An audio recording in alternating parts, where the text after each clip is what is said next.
everybody. It's your boy Fury. I've been away for a while. I'm in the process of recertification of my license. So I had to take care of some business and some other things going on. So, like I said, this is a free form. I don't have really that much put in front of me that I need to specifically talk about. It's going to be some things I do want to touch on, but not like a specific script, because you know I do this on script. So lately, what's going on, Don Mega, aka? Do you mind if I still call you Organic? That's what I always known you as. My bad, man. So I wanted to get into this whole thing about the word it's just been bothering the shit out of me lately, and it's this word woke. Because we done let a lot of non-black people, especially white folks, let's be honest here, we've let a lot of them use this word and turn it into something that's like a slur and a slight against us. And I know for a while that it's been a word that's been used amongst black people, like, yo, just stay woke, stay woke. Meaning, like, we are aware of what's going on. Stay aware, keep your eyes open, keep your head on a swivel. That's what it meant. But somehow we have let politicians and the media turn it into something that's a far cry from what it was, just to take the sting out of it, just to insult us, they couldn't get us on the N-word. They still trying, believe me, they're still trying. The shit that I've been called on Twitter is ridiculous. I've been called they dropped it down to 3 words and just used the first NIG, or I've been called boy, all types of stuff. People are bold, bruh. People are so bold. So anyway, but the whole thing with the word woke, I just wanted to see if I can show you guys exactly and read it from you, because I've known this for a while, and I know a lot of people have known it for a while, and I hear a lot of black YouTube content creators use the word in a bastardized form because they're bought and paid for it, and they would rather use it to make sure they keep their white subscribers rather than piss them off. You know? Amazing Lucas used to be like that, and somehow he changed. I don't know if it's a grift, I don't know, but let's get into this. So look, you can't define woke, so I will. I found this article here, and I just wanted to read this. And it says, I grew up before woke became, and this is my first time reading this. Let's just go through this together. By Benjamin Watson. That was written just months ago. So, I grew up before woke became a 4-letter word, and before it became embattled in a culture war where misappropriation and redefinition are the weapons of choice. It is a menacing and cruel transaction when a larger power broker sledgehammers a monument of remembrance and hurls it fragments as weapons of destruction against the community it was erected to empower. See, I told you, stay woke. It now is used to slight us. This is exactly what I'm talking about. A quick Google search of the word woke will produce a sludge fest of articles and videos of politicians and pundits outworking each other, stoking fear for likes and votes. Exactly, fearmongering. Oh, this is woke. This is what people say about Disney today. This is how people are reacting to fucking Mindy Kaling's rendition, her alternative take on Velma, because Velma's brown and Shaggy's biracial, and Daphne is a red-headed Asian, and guess what? The white guy, Freddy, is a spoiled brat who can't think for himself. That's the problem that they merely have with it. The brown skin and the fact that the white character isn't the savior. I've been on live streams with Torian Rain Reloaded. I've seen other people talk about this, and other black otakus, or what they would call black nerds, whatever we want to call ourselves, have talked about this verbatim. But anyway, let me get back to this. They have purposely misled hordes of followers without apology. And look who they're using. Ron DeSantis, who's have this whole thing in Florida called the anti-woke thing. He's trying to put these laws into place. And then I hear a lot of people I went to school with, a lot of non-black ignorants talking some shit. Oh, go work, go broke. That bullshit. And I'm like, y'all motherfuckers don't even know what you're talking about. Okay? Y'all don't even know what the word truly comes from. Y'all don't even care to know. And when people call that out, you're silent as a church house mouse. So anyway, let me keep going. It's DeSantis, because he's the main one who used this. And I see a lot of content creators using this. I see people like Tyrone Magnus, who I unsubbed from because he started using code speak, saying, you ruining, these companies are just with this woke garbage and they just ruining people's escapism.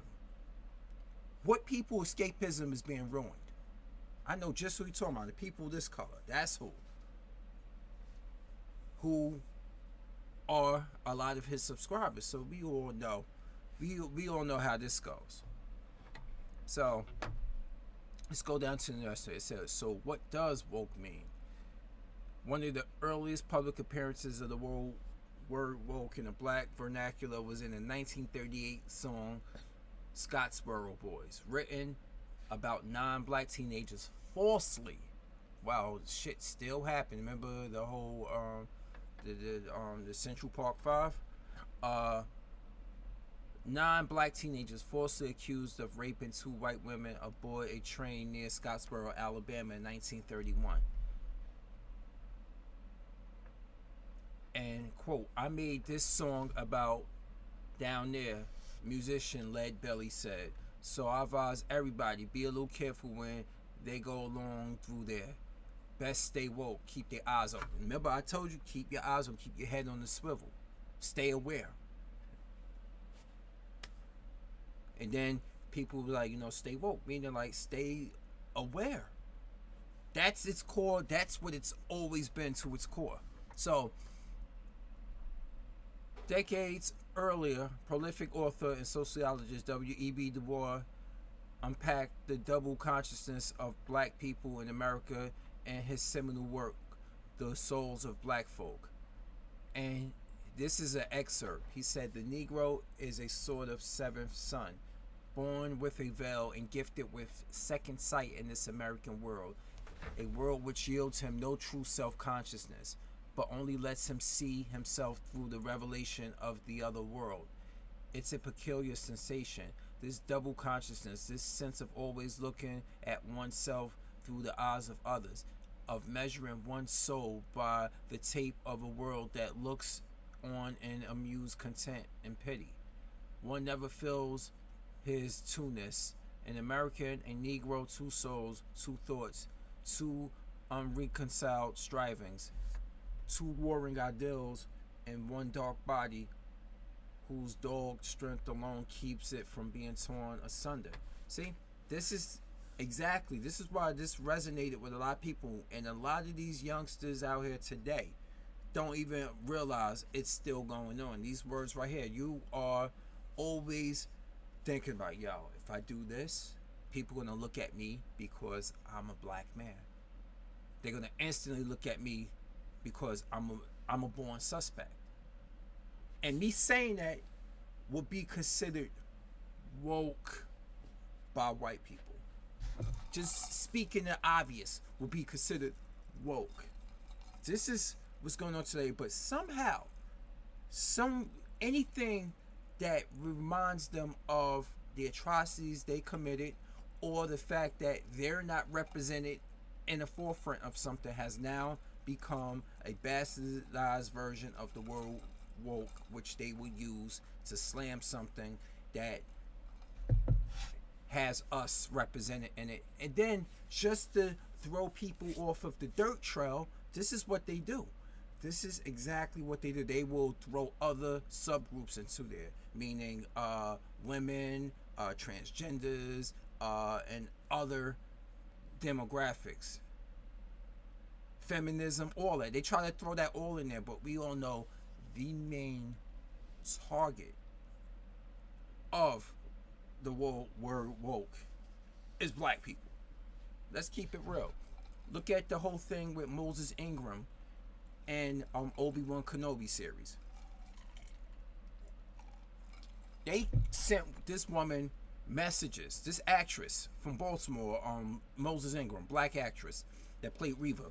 They sent her messages calling her bitch, you are diversity high, I hope you die, all this other stuff. And you know what a lot of people said? A lot of these so-called anti-SJW palm colored people said on the internet, oh, we don't believe it. You won't show us that. You're just exaggerating. Well, it's part of Hollywood. Just suck it up. This is the same bullshit they said to Kelly Marie Tran, who played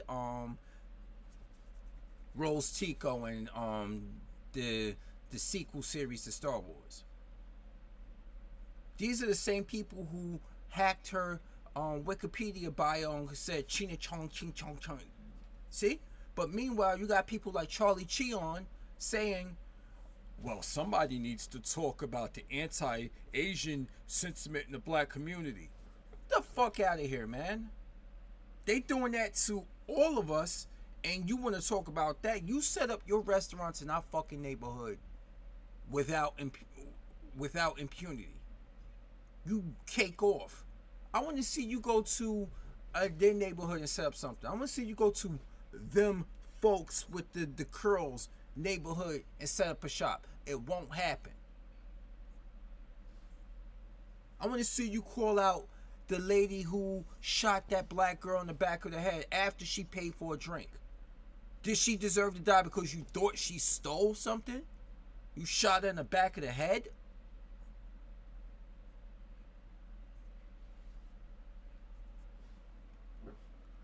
So anyway, let me get back to this. We have to look at it because we have to look at ourselves. Always we fight with ourselves. Like, you know what? I'm a black man. I have to stand my ground. But then again, it's always this double-edged sword. This is what he's referring to here in this what you see here on the screen. So anyway, let me get back into it. In essence, being woke is understanding this double consciousness and all its implications.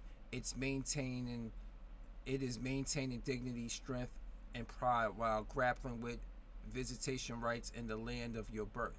Blackness is beautiful, but realizing you are a member of the other brings pride and precaution. See, I didn't even pre-read this, and this is what I'm talking about.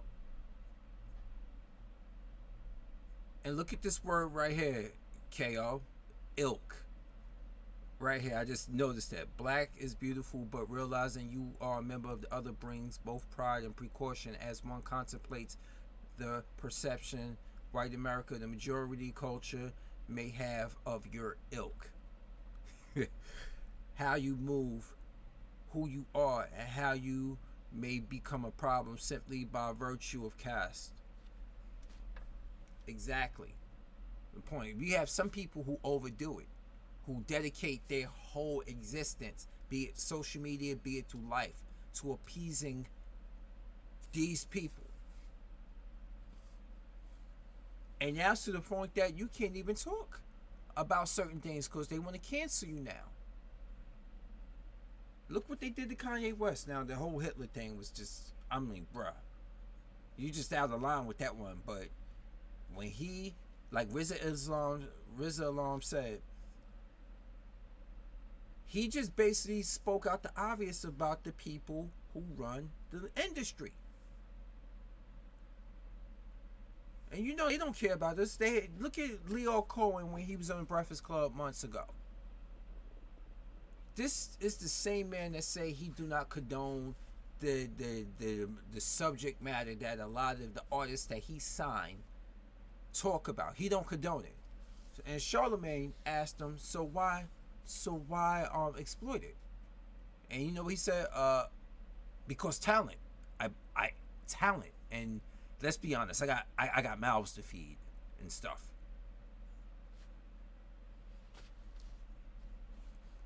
Anyway, let me get back to this. While words sometimes referring to the other scenarios like being away from, being wary of a cheating partner or slang for being awake instead of asleep. It was always rooted in the awareness of racialized violence against black people by white America. Boom. They had to take the sting out of it by turning it into something that's just anything, just to say like they can't outright like get these niggers off our TV and stuff like that. I don't want to see shit. So oh my god, it's woke. You know, I had one person actually mention, and they brought up. I don't know if any of you guys played Mortal Kombat 11. They brought up Jax, Jackson Briggs, the black character with the cybernetic arms.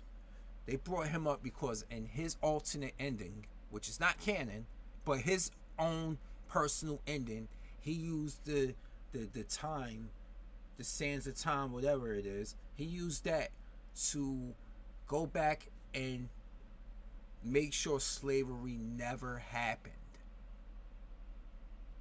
So he can, so his people will never, black people, African, whatever, of black descent, would have never gone through that. He went back, oh my god, this is a woke ending. What is this bullshit here?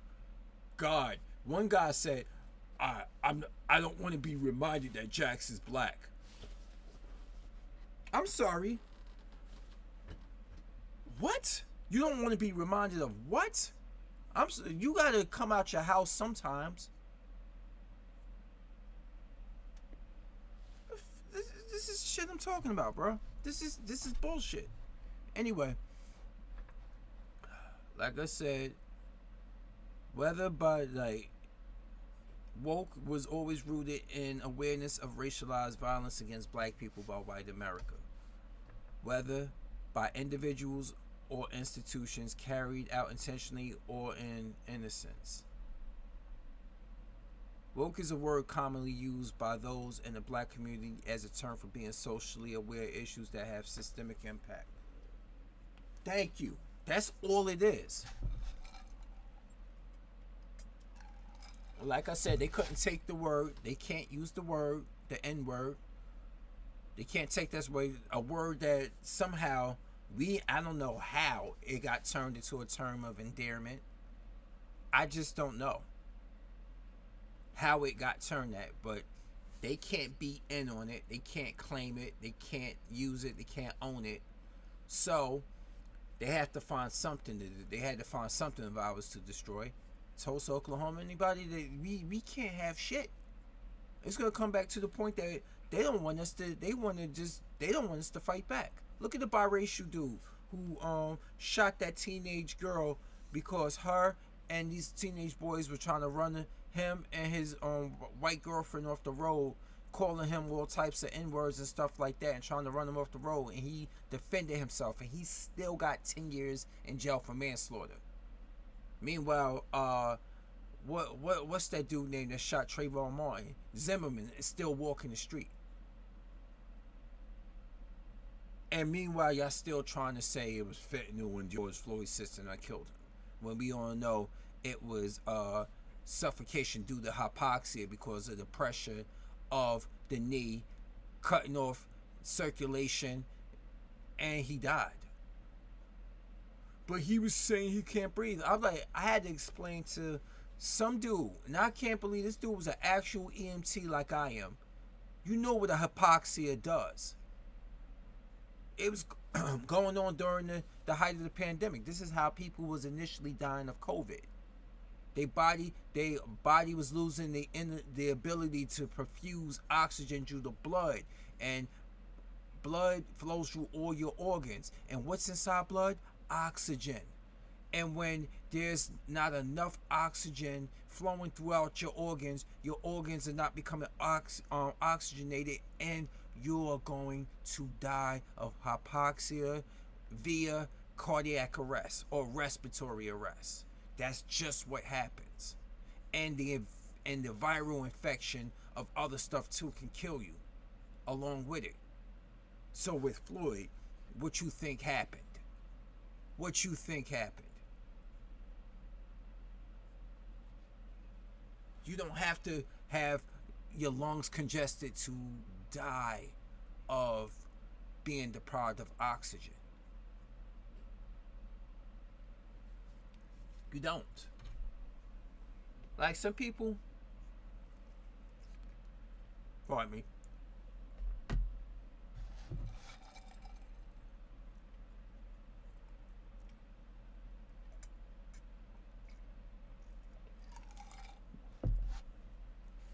like case in point recently, those situation with Damar Hamlin, um, for the Bills. Now, I'm I'm gonna be studying medics soon, and a lot of medics and a lot of doctors that I'm associated with know about how you can. He got hit in the chest and the heart on the left side, right before you got the QRS complex. You got the P waves, you got the T waves, and then you got the QRS complex. And he got hit just between the S and the T, which shut him down. And luckily, the Bills staff knew CPR. That's why he's still with us today. I just read a report that came to a 12-year-old player died. A 12-year-old boy died on the field because I don't know why, but nobody knew CPR. They had nothing to do, no jab or anything like that. They don't. I know people had a difference in opinions, and I respect that. But all it takes is one blow to the chest. I've seen it happen in EMT school with one of the instructors. The paramedic that was my teacher had to strike one of his co-teachers to restart his heart because he has heart issues. Case in point, that's what happened to congestive heart failure is what possibly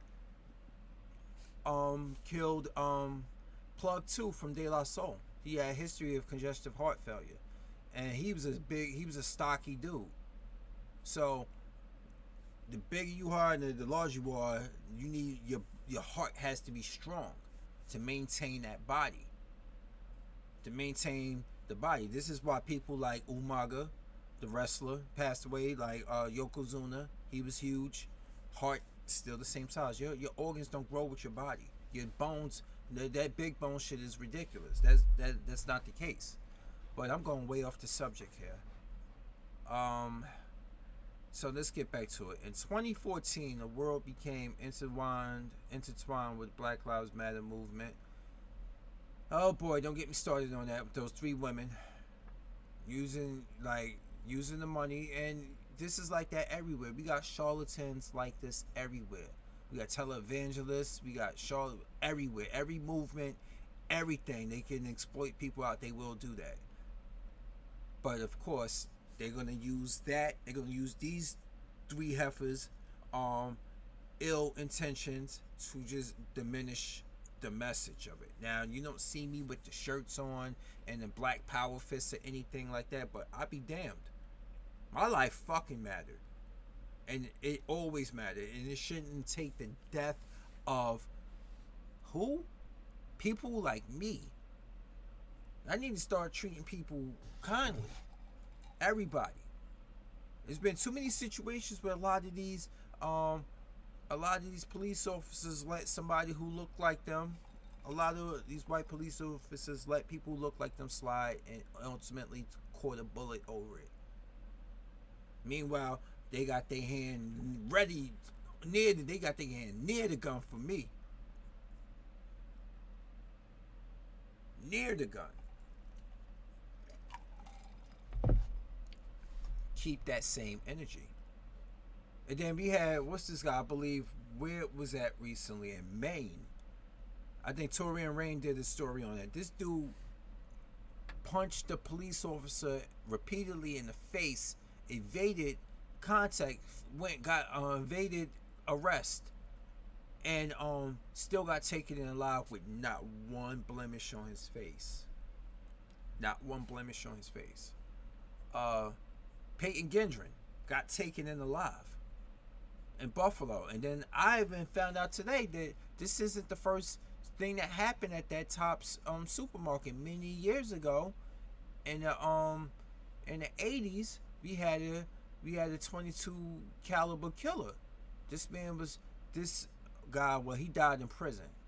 There's another thing I learned today too. He was talking and he killed 12 black males. One of them was a 14-year-old kid. He killed them. He either shot them, stabbed them. He killed one of them was Hispanic, but he killed anybody that looked like him. And he was in the army. He even got into. He didn't even get discharged from the army because in the army he almost killed a black soldier with a knife. So this Buffalo situation with Peyton Gendron isn't the first time something happened up there. And somehow he got acquitted, and then they redid the trial, and he got arrested. He died of breast cancer in prison in like 1990, I believe. Wow. Anyway, let me get back on subject here. In 2014, the word became intertwined. The word woke became intertwined with the BLM movement, placing it in the front and center of the public square and burgeoning national reckoning with race. Oh, this is what really did it, probably. And for some Americans, that was a bridge too far. Woke and its undefinable cousin, critical race theory, this is DeSantis, became the defense mechanism of choice. Maybe it was uncertain circumstances surrounding Michael Brown's killing compounded by calls for police accountability. Maybe it was the summer of 2020 when I just talked about George Floyd. The murder of George Floyd ignited a global movement as millions of people, because people saw that video. There's no excuse in it. I cannot believe that the evidence was right there in front of a lot of you PC folks, and you still found and went through all types of means to diminish the character and try to blame it on something else but shitty policing.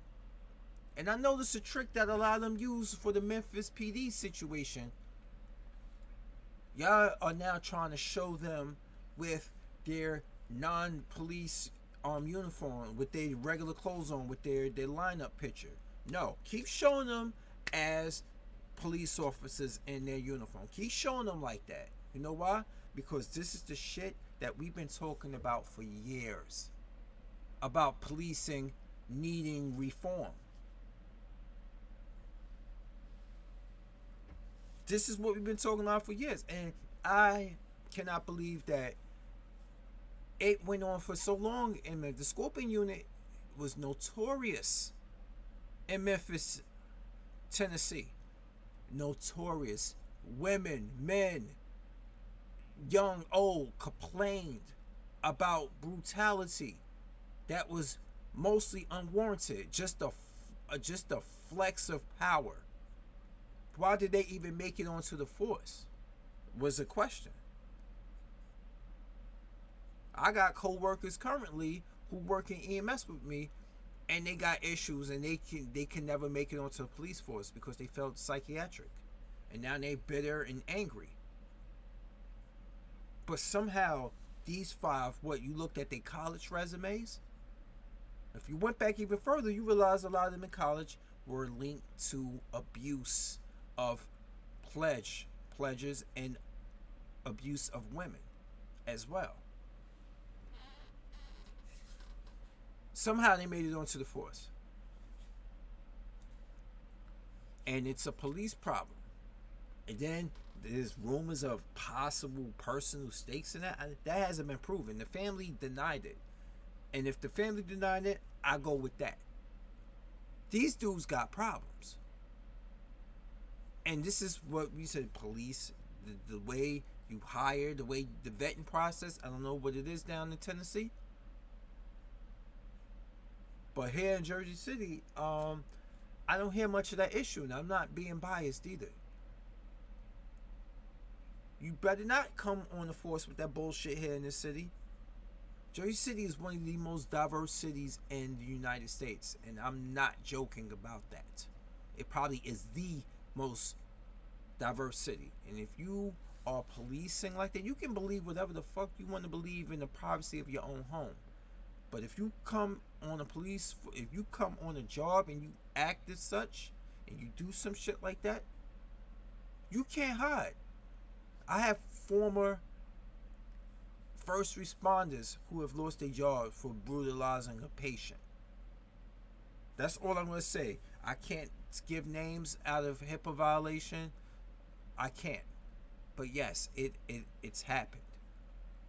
So yeah, this little ass state, this little state I live in that has ridiculously high property tax, I gotta say something. At least the police here are held a little bit more accountable.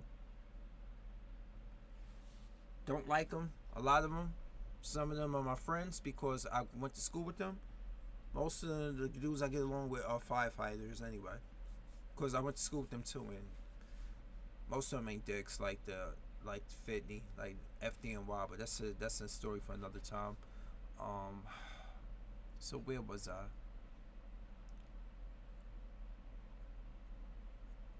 Maybe it was renewed emphasis on how history impacts the present and a generation of young people and older folks who were certainly learning history. And this is what they don't want. They see, this is why they're making a big deal about critical race theory. They don't want their children to know the whole truth. They want them to be in this whole ignorance is bliss. But yet, that would be all good if we weren't still being victimized and treated differently. But we are, aren't we? So why not teach everybody that this shit has been going on for years and it still continues and systemic racism is still a thing? Why not teach them that? We got people like, what's that biracial bimbo name? Amala Ekpunobi, PragerU. We got her talking about you want to be compensated. You weren't a slave. What do you need? And I was like, what are you talking about? It's what's old. I'm not even a person who believes that it's gonna happen anytime soon or a thing. I don't even know what. Like, look, I have my ancestry is indigenous also. Okay, my great grandfather is Native American, like straight up Indian. Okay, but I'm not over here trying to claim and get money from the reservation. I'm not. I don't have to. I look in the mirror. I know what I am. I'm black. But you got somebody like her, and I could talk about her later. But anyway, back on subject. While some are cognizant, others are ignorant, unaware, and unbothered by what they don't know. And that's where they want to keep them. They want to keep a lot of their children ignorant to it, but yet keep them poised to benefit from the behavior. And anything that they show on TV, they always got like a family member saying, well, that's what happens when you don't comply. Like what's that piece of shit former officer that fucking emotionally unstable Officer Tatum. That dude. Anyway, while some are cognizant, others are ignorant, unaware, and unbothered by what they don't know. A concept that was never on their radar entered their field of vision in its present form. A recent conversation with a white friend and colleague illustrated this reality. After he used the word in casual conversation, I asked, "What does it mean to you?" His response was candid but equally concerning. He said, "I'm not sure exactly. It's basically about policy and people who are pushing more liberal agenda." See? You see how they use so many smoke and mirrors. But at its core, who tends to be more liberal? They said, even though there's a lot of conservative black people, They try to throw that us all in that lump sum. So he used the word woke. He said his white friend, the author of this piece, said his white friend used the word to reference pushing liberal agenda, which I notice a lot of people do. He said for him, this watchword had no specific meaning, depth, or precise definition. Instead, it had come to represent a smorgasbord of ideals for sexuality. So I said that minutes ago, exactly before I even read this. Just because this is what I'm aware of. So if I'm formulating this in my brain from just being truly woke, I imagine a lot of other people are picking up on this as well. So he said it has come to represent a smorgasbord of ideas from sexuality to social justice that, in his view, prioritize political correctness, undercut American values, and threaten the future religious freedom. So, American values, I'm sorry, buddy. I'm not even a liberal. Or, like, I'm middle of the line, because I see where both points get at, and I'm not saying that to be straddling the fence. I honestly don't believe when it comes to political things, none of them got our intent at best. I mean, at our full intent at heart. And but I see some good and bad in both. Honestly, I do.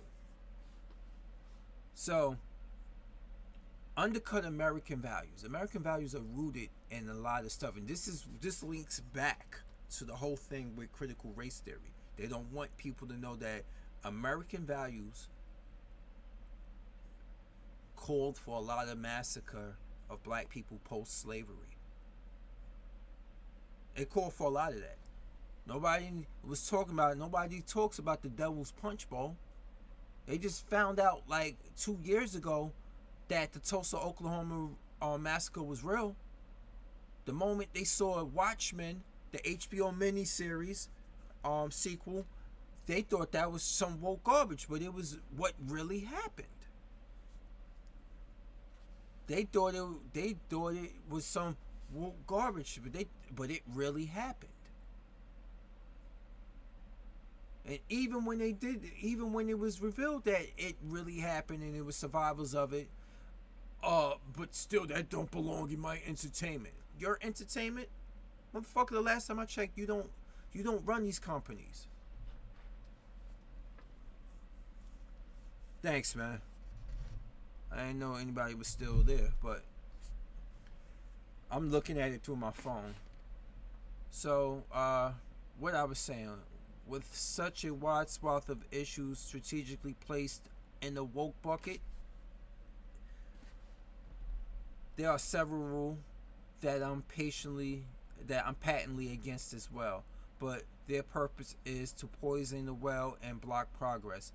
Those ancillary issues have little to do with the word woke. I'm telling you, it's all basically, if you can lump some the anti-blackness into something that's palatable to be hated by other groups, you can push us right down with us.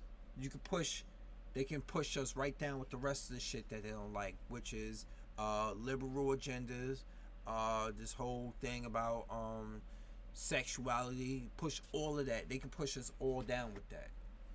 Just the way. This is the whole thing. It's called killing two birds on one stone. So besides a passing mention during his teenage years, my friend thought woke was a modern innovation, though not an excuse to remain uninformed. I suppose there are many in this camp. He willingly received my explanation with genuine inquisition, but far too many aren't as humble. They would rather mute any conversation about race and use the word as a pejorative to demonize its participants. I don't think I might not even need to read. I could just free flow the rest of this because I pretty much know where it's going. But let's keep on reading. This is what I've been feeling. And this, I didn't cherry pick this one This was one of the first ones to come up. I didn't look up for anything to cause confirmation bias. This is why I'm like, holy shit, this dude spitting, because this is exactly. I was like, there gotta be somebody out there though. But much like the term race card, remember that shit.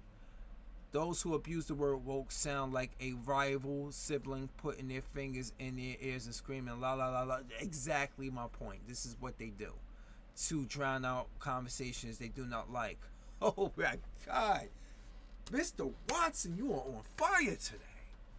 It discounts and delegitimizes a documented history of unjust, state-sanctioned attacks on black people through policy, programming, and personal prejudice. What's so confusing about this phenomenon is that many who would readily confirm that such injustice exists and rightfully condemn it will hide behind woke as a shield preventing engagement on the matter.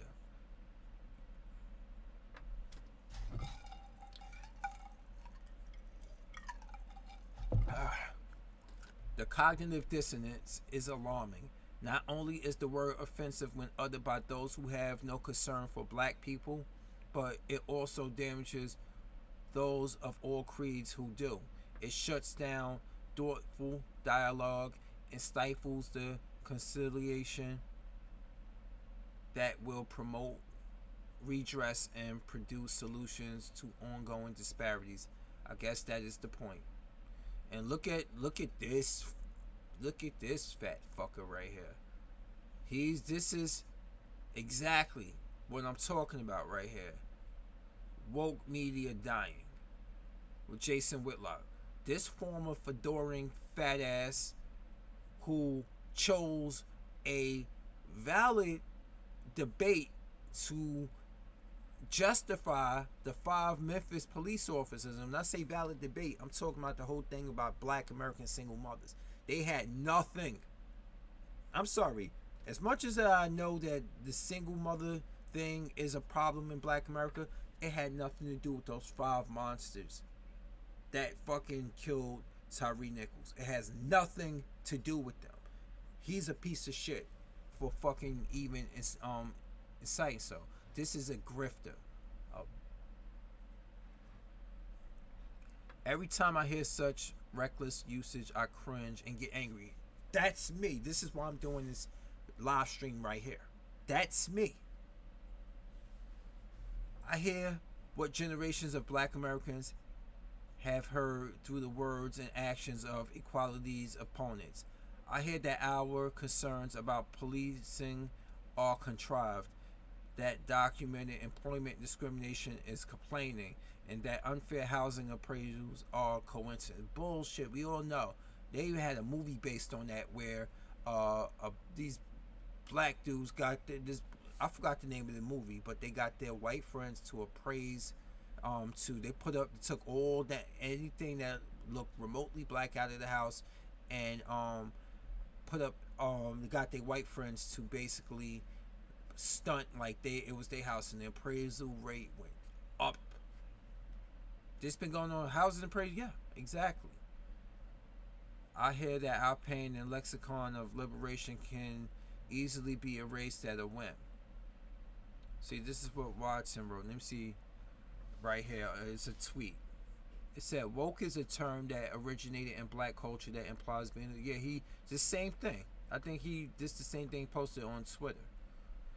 In some ways, woke hasn't changed, though. Woke reminded the marginalized to remain vigilant and prepared to defend their livelihood.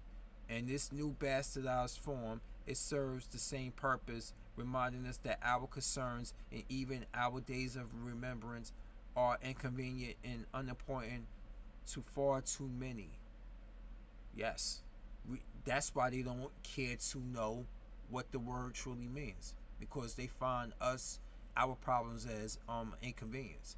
And I've noticed that a lot of Latino people and Asian people are like that.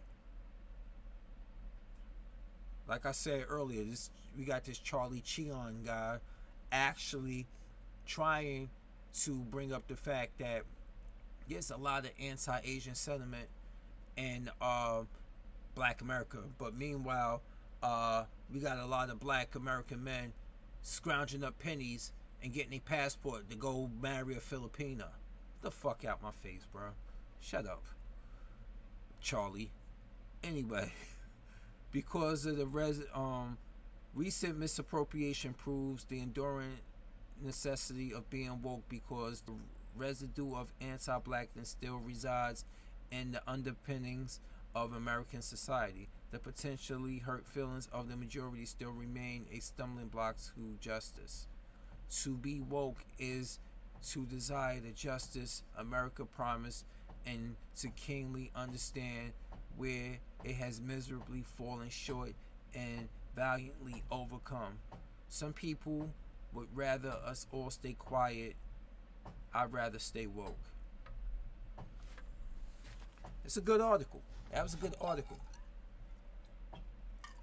Now, let's get into my reason why I've really stopped listening to a lot of different black YouTube content creators. And I've noticed a lot of them use the bastardized version of woke. Some people I like. And I'm just like, bro. Like, example, I like Jada Black. But he using woke, the bastardized version of it. Do he even care? Do he even know the origin of it? Doesn't seem that way. Tyrone Magnus, I told you about. Used to love his Try Not to Laughs and stuff, but then every review he's doing is now propagating to a lot of these anti-SJWs, and he using the code speak such as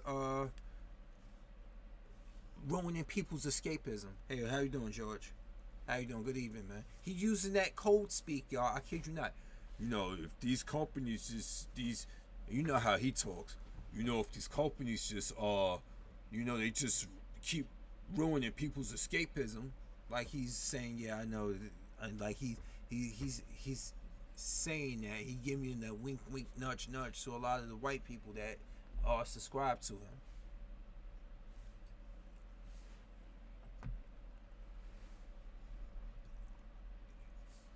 And then also, I'm a Walking Dead fan, and I was really subscribed to this channel from this Canadian YouTube content creator called Trev's channel. And Trev do live streams, and he started using that, and he's a white guy, so I'm not even surprised. I just like but it was one day he was like, and he was talking about Black Adam, and then he was like, Hawkman in this version was black, and I hate when they just make characters black and this just woke stuff. I was like, unsubscribed. First off, if you know Hawkman's history, he is reincarnated throughout years of history. So he's come back. He is always have been of different races going through his years of reincarnation. I'm sorry if you don't like the fact that Aldous Hodge played him. Fuck out my face, man. But he ain't the only one. He's not the only one. And I feel like a lot of these, back on subject, a lot of these black content creators who use the word woke, bastardized, like I said, they just want, they want the numbers. They want those. They want to appease to those people because they're YouTubers before they're black. And there's nothing that's going to change the fact that I'm black. So I got to be true to myself. I'm not going to sit here and switch my verbiage up and talk all this shit against my own just to get in the good graces. If I have a grievance with the things that go on in the society, my society in Black America, it's because I have a genuine grievance. It's not because of self-hate or hatred. It's a genuine grievance that need to be addressed so it can be rectified. So if you are non-black and you don't get it, or you see me, you hear me, and you think it's coming from self-hate, you're dead wrong. The worst thing you could do is come to a black YouTube content creator and try to be like, yeah, you see, yes, you're talking that stuff. You're doing a great service talking about. No, don't patronize me, okay? Don't patronize me because I know just what you're doing. Like case in point, a couple years ago, there was a shooting around my neighborhood, and my bullet caught a windshield, and I just was like, I did a video, and I just was talking about. I was like, yo, this is some straight nigga shit. And then I started seeing people putting likes on in my Facebook video live stream about it, and I was truly frustrated because I was just in that car. I was just cleaning out my truck minutes before that happened. I went in the house. I could have been killed. And I was like, people, non-black people just liking it. Don't like this. Don't like a video on that like that. If you got a comment to say, just like, I'm really sorry this happened to you or something like that. You liking it when I'm saying, this is what happened here, some straight nigga. That makes me look at you funny, especially if you are non-black.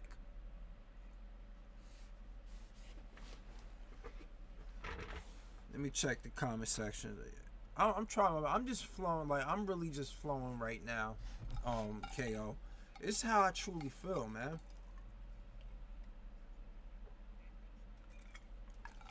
I don't even have, like, it's been work, staying active, staying fit, recertifying my license so I can continue working in my field.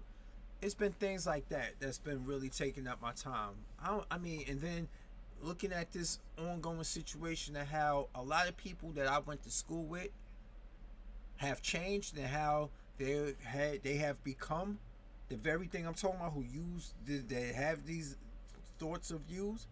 Like, I know a lot of white passing Hispanic people who use woke like that, and I had to correct them. Then some people don't have any type of they just tone deaf as hell.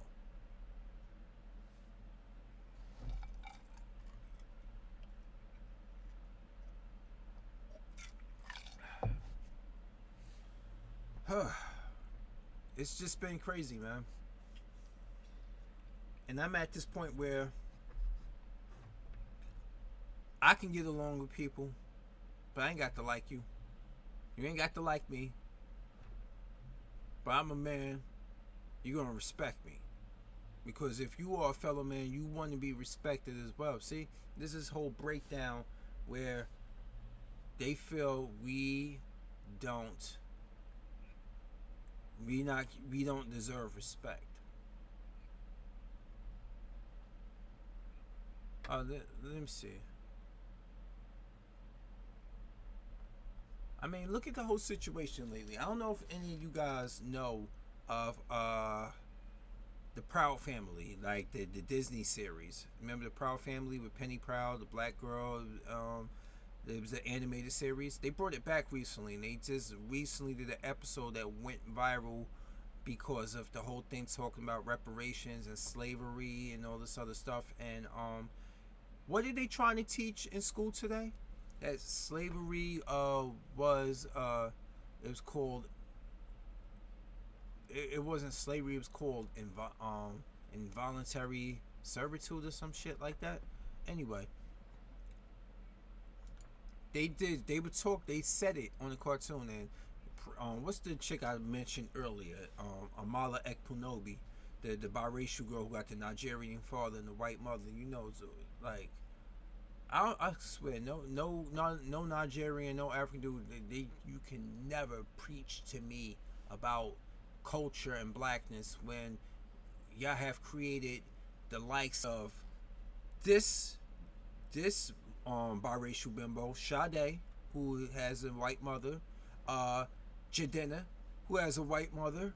How many other have biracial? There's so many biracial Nigerians out there. Y'all color struck. How many single African mothers are left behind with half Asian children? A lot of them now. Y'all bought and paid for. Don't talk about blackness with us. Don't talk about that with us.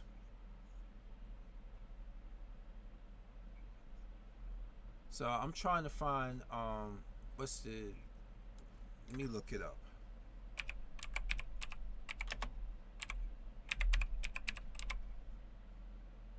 See? I didn't look. You guys see this? I only put in Proud Family. I wasn't gonna even put in anything else. Take a look at this. Look what comes up when I put in Proud Family. Proud Family woke. So for shits and giggles, let's click on this.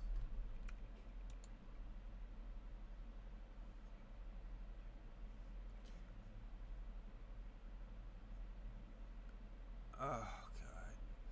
Look at this. Disney hates you if you're white. This is what the see. You see this shit. This is what anti-SJWs do. Stacey Washington rips Disney's woke. Oh, it's from Fox News. Of course, of course.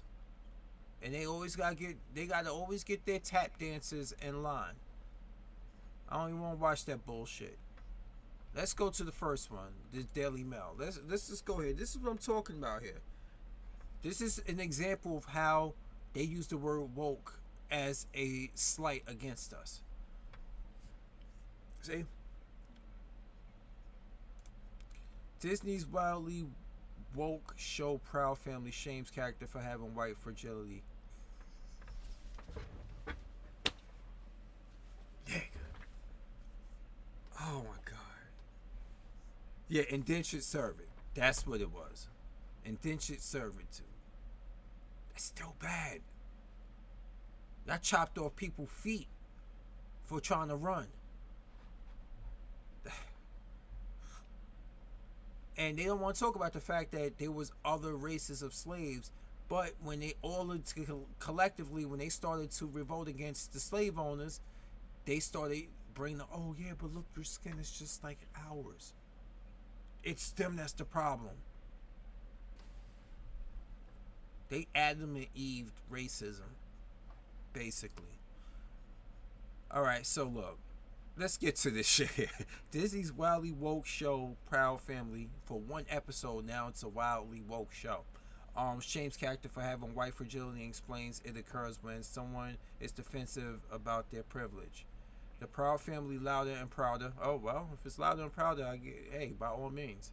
Prominently featured Robin DiAngelo's much maligned book White Fragility on a recent episode. Oh wow, they are really pissing these people off. Well, maybe the Proud Family, they called it Louder and Prouder, but look, the hyper woke show explained that white fragility is when any white individual becomes defensive about the subject of race. Did I just see a bitch with hairy armpits just flash on this? Yeah, I did. Ew. Ugh.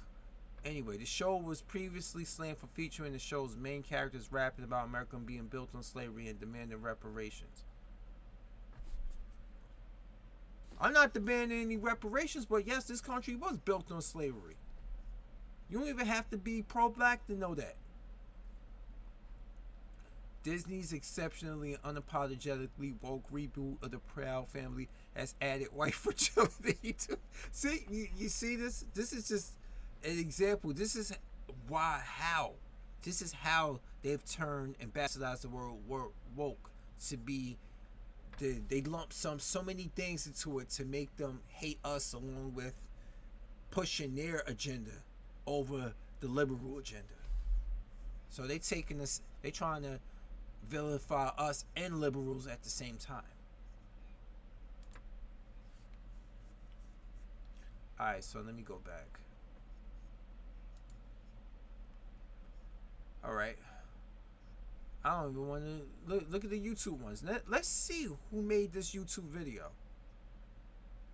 Because if I'm correct, this could be somebody like Geeks and Gamers, Yellow Flash, or people in that genre. It doesn't tell me. Ryan Cannell. Well, I'm not surprised. Let's get off of this one. Ryan Cannell, the man who sat in his car and had a fucking emotional breakdown because he said there wasn't enough good white characters in the Batman. You know? You said you had Zoe Kravitz, who's Catwoman, she's black. You had Commissioner Gordon in this movie was black. The mayor of Gotham was black. The only really good character in this movie was Batman. And I'm like, you doing a tally count.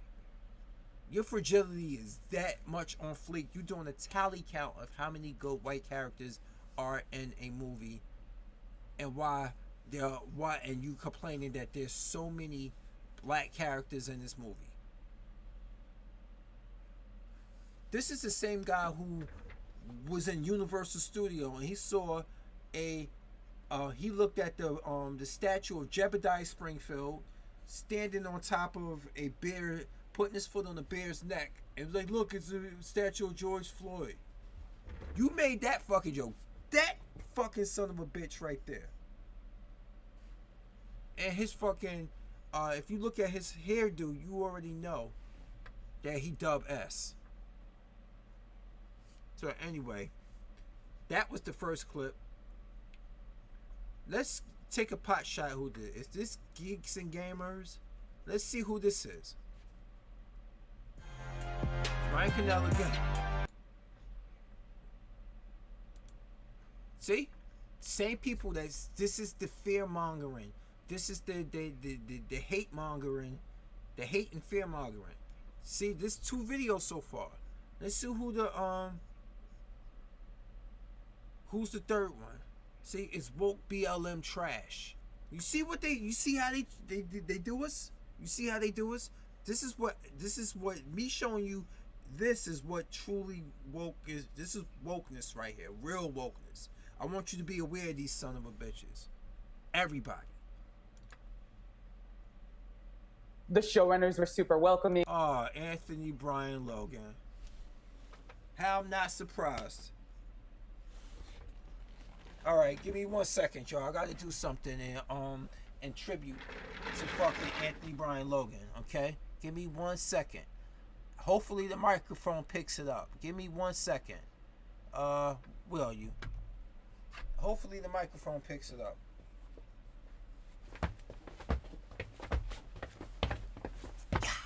Here's a master. Here's a master. I'm doing really good today.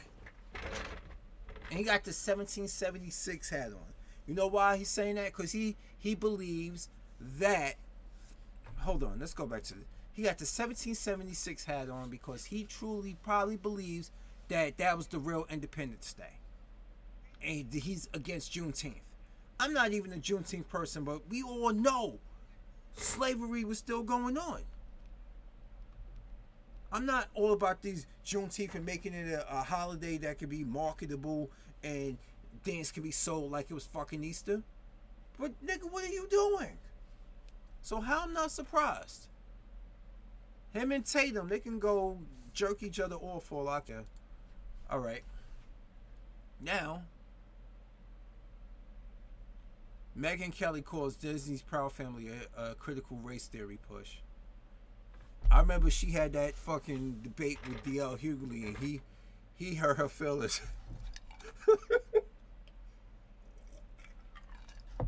Alright? Proud Family. Let me see. Proud Family, louder and woker. There's anything that keeps us truly woke, they turn around and try to destroy it and bastardize the word woke. This is the whole strategy. I want y'all to be aware of that. Everybody.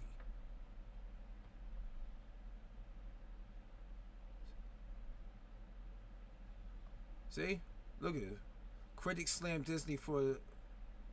And there's so much more on you. It's so much more on YouTube that I don't even want to get into, because it will truly trigger me, and I have to curse a lot of these fuckers out. Oh yeah, I want to show y'all something. Let me see if I can go to the change. I've done spoke enough about woke. This is, y'all truly know what it means to stay aware of your surroundings, stay aware of systemic racism. That's basically to its core what it stands for. Alright? So y'all know that. So I know I was, that's what when I see people like Tatum and Anthony Brian Logan, all I could think about is tap dancing. And I'm just waiting for what's her name? Amala Ekpanobi and fucking Candace what's her name again? Candace Owens to come out and start grinding on both of them. You know, you're gonna see. This is. Let me see if I can find this. This is basically. Let me see.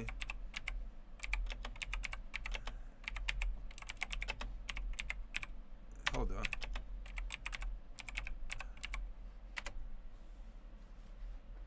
This is basically right there. This is basically Tatum and Anthony Brian Logan right here. This is what I think about when I see them. Let me see. When I see them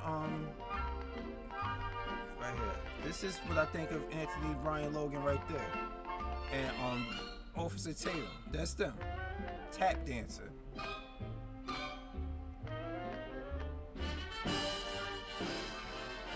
That's Anthony Brian Logan, Daffy Duck, and Tatum. Since he's lighter, he's gonna be.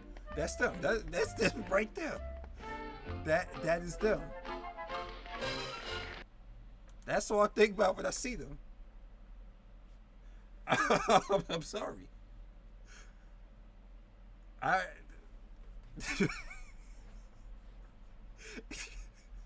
Right here too. Like, check it out.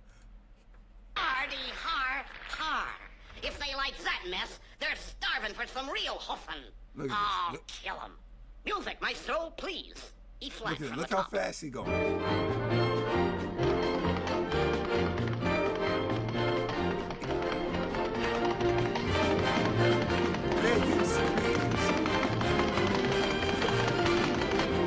This is the crickets. Ingrate. Hardy har har. Those crickets, y'all. That's Black America. When you come running back after you had your Negro wake up call, that's us. That's how we need to be. That's how we need to be when they had a wake up call. Just tap dancing. Remember, Pusha T said that about Drake. Remember, Will Smith won his first Grammy and they ain't even recognize Hove until Annie, so I don't tap dance for the crackers and sing Mammy. You can keep doing that all you want.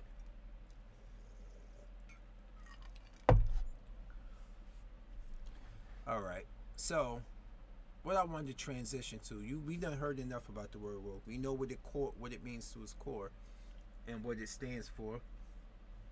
So, getting into another thing I wanted to at least touch on is this whole thing that's been really a case with me, and I just mentioned Drake, and it's been music.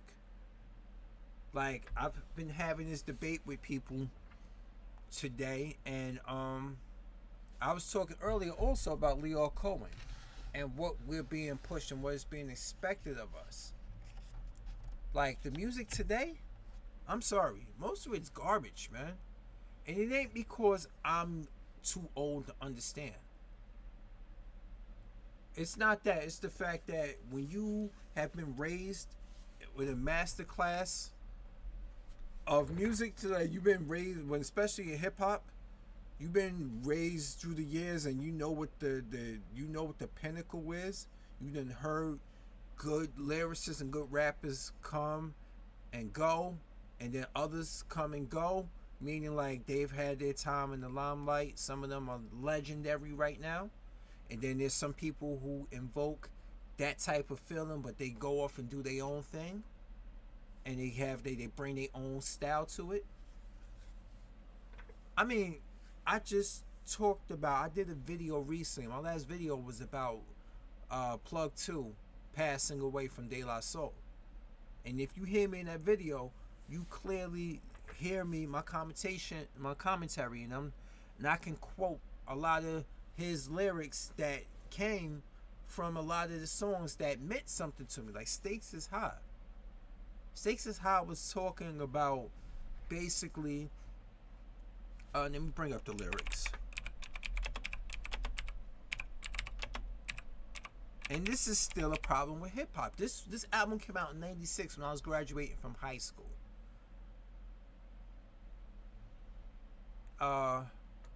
And it still happens. Like, this is the verses right here. This first one right here, it says the enzymatic focal point bringing damage to your burrow. That's plug one. That's Postunos. But this right here, let me get to it so you can see. Right here, the second verse right here where I got the mouse at. This is what I know straight up. I'm sick of bitches shaking asses, sick of talk about blunts, sick of Versace glasses, sick of slang, sick of half-ass award shows, sick of name brand clothes, sick of R&B bitches over bullshit tracks, cocaine and crack, bringing 6 niggas to black, sick of swole head rappers with they sicker than raps, clappers and gats, making the whole sick world collapse. The facts are getting sicker, even sicker perhaps. I stick a bills to make a bundle to escape the synapse. Man, life can get all up in your ass, baby. It's true, like, I knew that one off the top of my head. Or you wanted something with The Business featuring Common off of that album. When Dove, aka Dave, plug 2 was like, I speak divine to God theories, no need to be high. I always exhale the facts cause I don't inhale lie. Pray the greater man's gain to bounce off my losses so I could earn the acres, the houses, the horses. Of course, it's much greater than your Benz or your Lex. The engine to my comprehension is just too complex. Much too complex. Effects be live like Daz, making moves down south to avoid the chaos, but never flaunt the coin cause dime getters be gazing. They call me Luke the Van, they say my style is so amazing. I'm phasing those who supposed to have the last laughter, cause even when I'm gone, I'm still appearing in the after.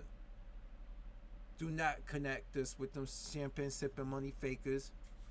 You know, chase the quarter pound for spice from Chi-Town. Now what that prove? You're so full you can't even move. Like,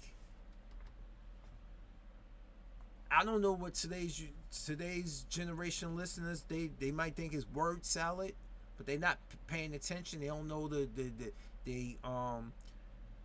analogies, the metaphors. He said never flaunt the coin because dime getters be gazing, meaning people are always looking at you, how much you got and stuff, so they can exploit you or try to take it from you.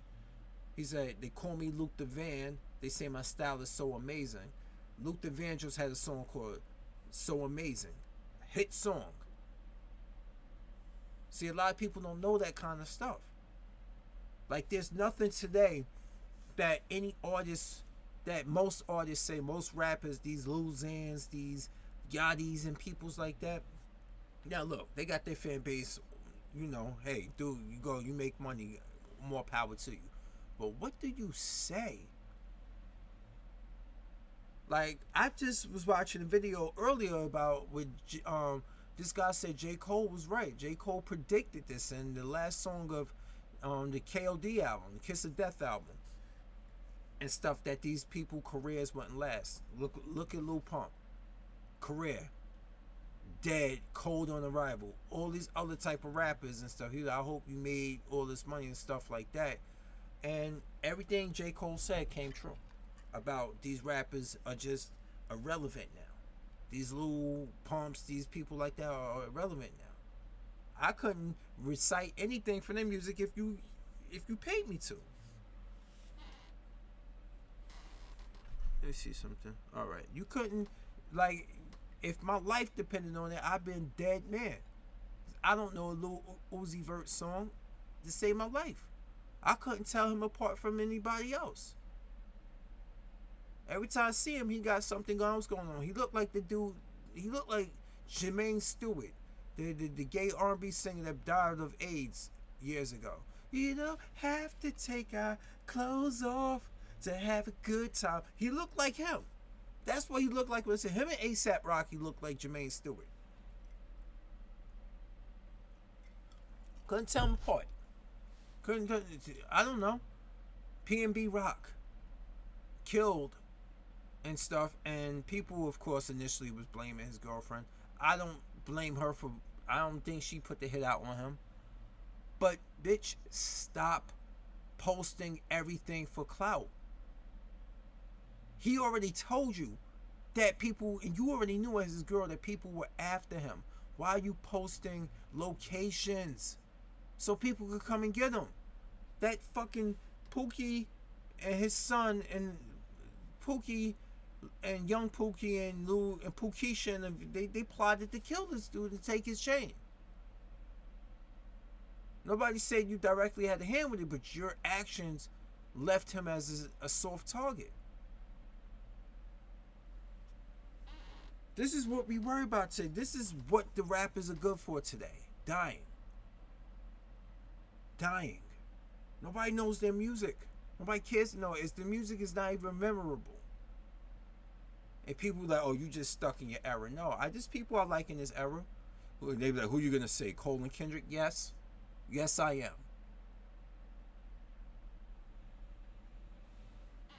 People that actually say something in their songs. You ain't got to be talking this pro blackity black stuff, but for God's sake, say something in your music.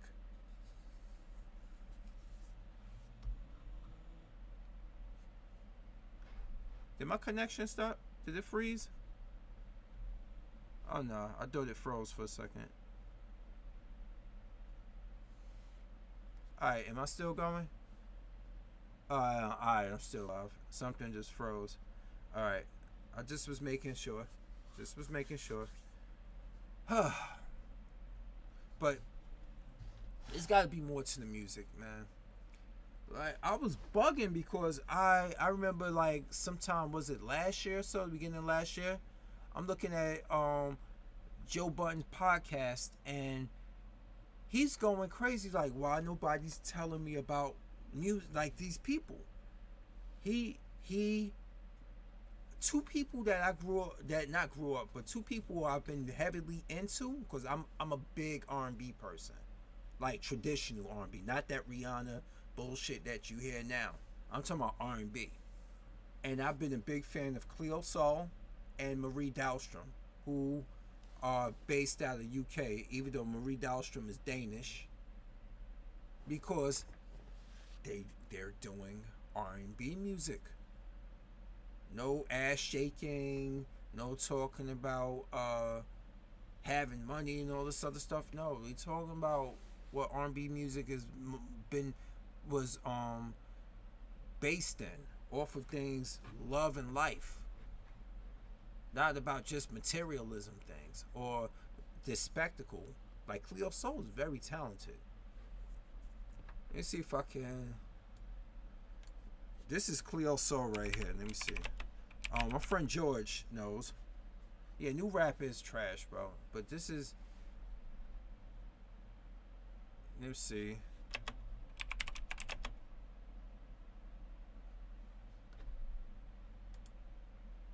Let me see if I can find it live. This is Cleo Sol right here live.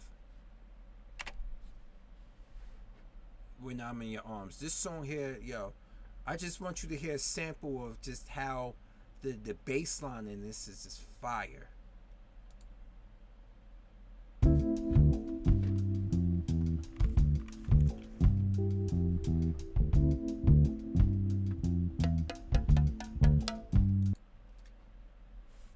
The bass line in that is fire, but you know, I can't play it too long because they might be like, oh, copyright strike.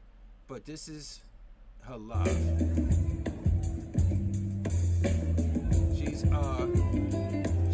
She has a Jamaican father and a Spanish Serbian mother, so she's biracial. And of course, look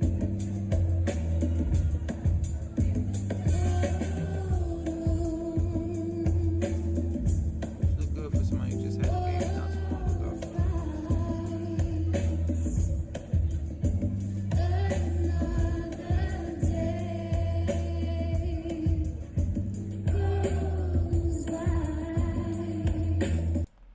Now, that's Cleo Sol right there, and her recent album is called Mother, where you see her on the cover with her infant child. Now, Joe Budden got wind of that, and he's never heard it before. He was like, yo, who are these people? And they're like, you know, she's from the UK or stuff. And he was like that with it was this song by Marie Dahlstrom called Home With You. And like I told you, Marie Dahlstrom is Danish.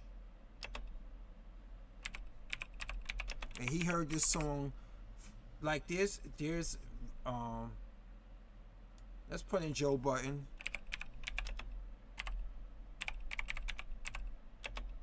And let's put in Marie. Let's see if we can find that on video, him reacting to it, because a lot of people are like that. Like they don't hear stuff like this on the like they don't hear it.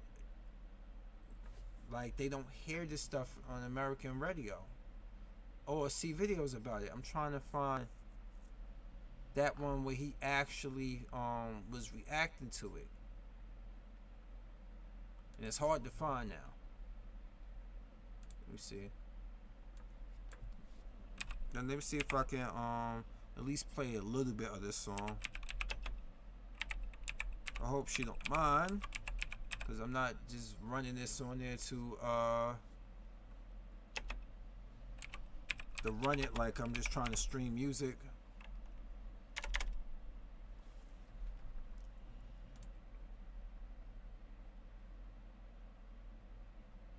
Let's see if I can find the song. My friends, they know I play this a lot. They know I love the song. Let's find. Let's see if I can find the right one on there. Videos. I don't know if this anything. Hey, let's listen to it. Hopefully this is right.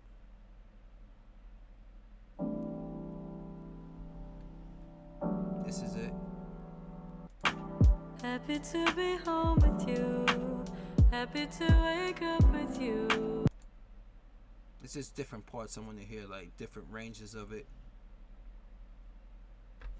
I have to skip around because I can't. Even if you might think that I've got plenty of like that. It's live and I love Right here. This part I like right here. Let me start get to it. I guess you just give me life and I love spending time with you. It's easy when I want you like that. I don't regret it, even if you might think that I've got plenty other reasons in my head. And the crazy thing is, she do like damn near all her background vocals. It's amazing. Like she's was one, like Cleo Soul, Marie Dahlstrom, who else? This one right here she's from the Bay. She's from California. She's from Oakland. She's from Guapale.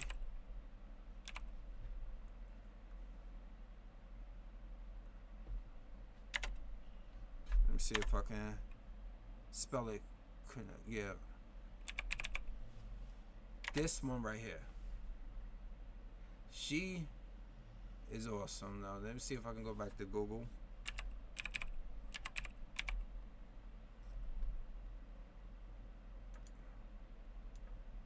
I don't know if you ever heard of her before, but she's from California. This singer right here. She used to have the locks in the hair, but that's her currently right here. And everybody that heard the song Closer. She has a South African father of black descent and a Jewish mother. That's why her skin is the color it is. She's 45 going on 46. She's been making music for a while. But this is her right here. Everybody know the song Closer, but what's his name done took it and sampled it and stuff. Now they think he made it like it was his original song. It was a Drake. It's not a Drake song. But this is her right here. She cut the hair. And this is her with Sway.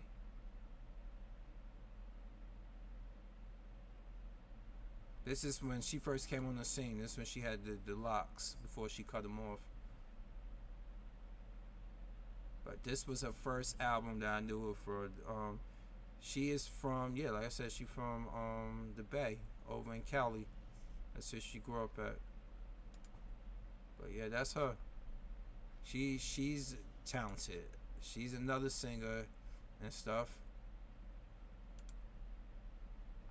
That's another one. It's so many singers out here. Then you got like other musicians like what's this guy name?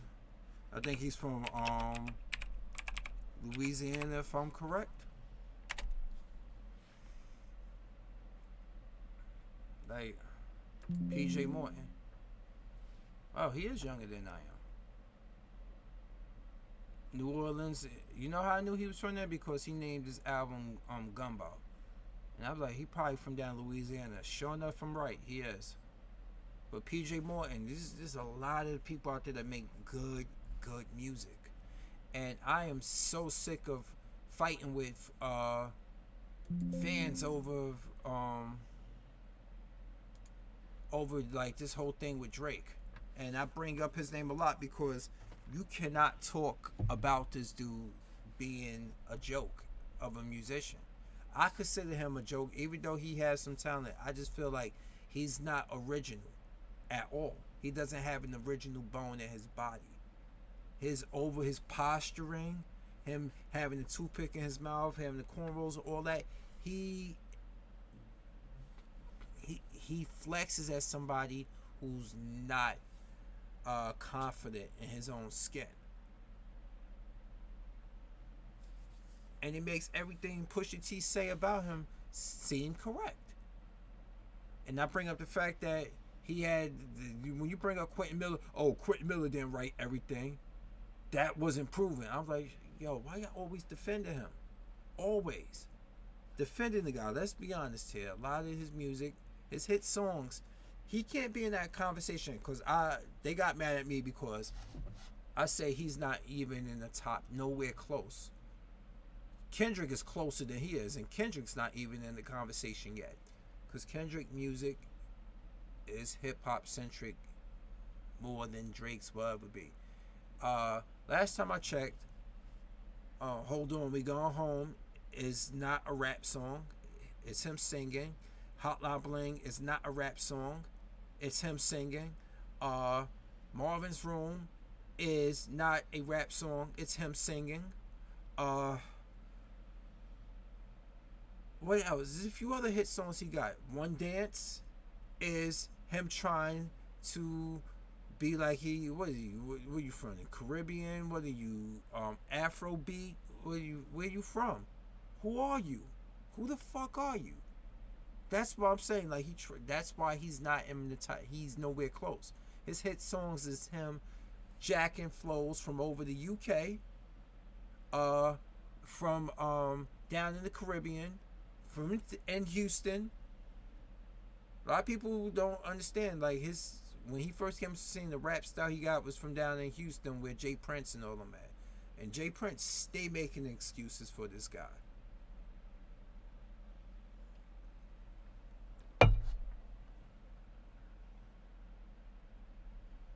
I'm trying to put in that work, bro. I don't get to do this much often. You know, I get to do this when I can. And I don't just come on here every day just trying to make up shit. Like manufacture rage. I mean, quite honestly, I have outlets for that better than I thought. You would think, being a single man, I would be in here every day shaming women, trying to be part of the manosphere, but I'm not. I've made peace with a lot of this stuff. Like, yeah, a lot of them ain't shit. But back on the subject here, this is why he will never be a hip-hop heavyweight to me. And I have to constantly argue or debate with his fans, and all they can talk about is his hits. I'm like, how many of those are R&B? He's a serviceable rapper, but is he writing a lot of that stuff? Now the question's out there. Now I can understand if somebody wrote your hook line, or they came up with the hook line and they got a writing credit on there. I can understand that, but Quentin Miller wrote verses, nigga. Verses, Drake. He wrote verses for you. And then there was other songs that he wasn't acknowledged for that he did for you. And I'm sorry, I think Marvin's Room, if I'm correct, Marvin's Room, I don't even think he wrote that. Let me see.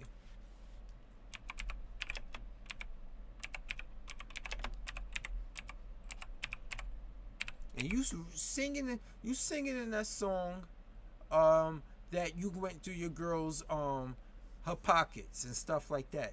That's what women do. That's what made me think a woman wrote that song. I'd be surprised if he wrote it.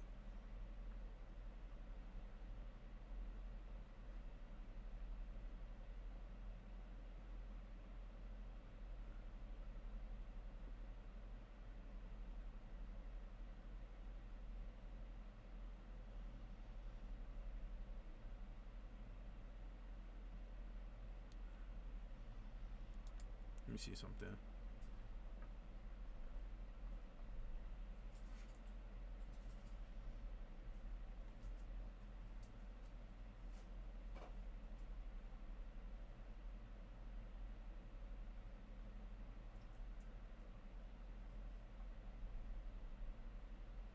Damn, he wrote that? God damn. That's something I wouldn't take credit for. It's still a singy song.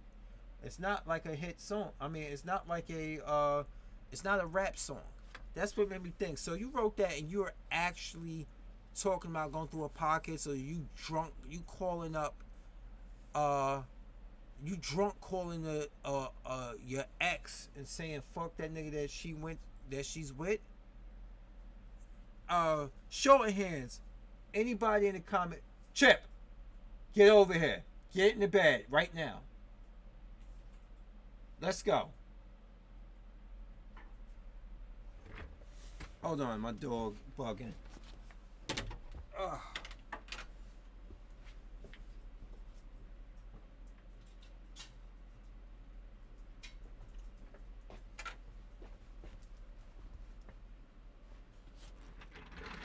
Come on, old man. Come in here. Alright, I'm bringing the old man in for y'all. Alright.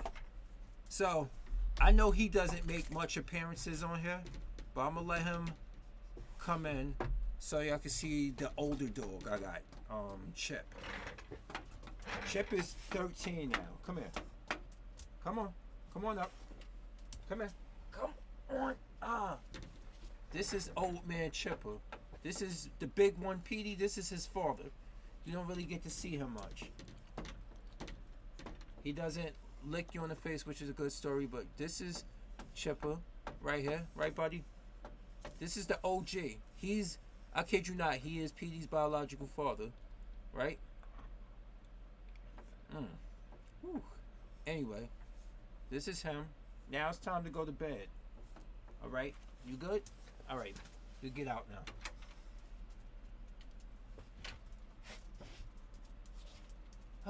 Now, of course, not to be upstaged by his father, is Petey.